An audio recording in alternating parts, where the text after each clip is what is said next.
कुछ दे न सका वो, मगर बहुत कुछ दे गया जब वो बेवफा हुआ।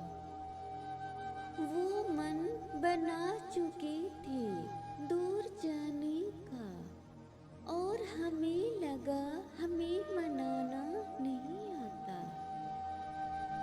बात ये नहीं कि तेरे बिन जी नहीं सकते, बात ये है कि तेरे बिना जीना ही नहीं चाहते।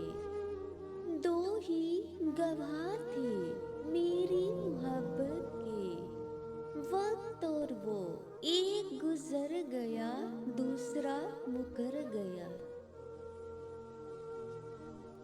हमारे बाद न आएगा उसी चाहत में ऐसा सकूं, वो ज़माने से कहता फिरेगा मुझे चाहो उसी की तरह।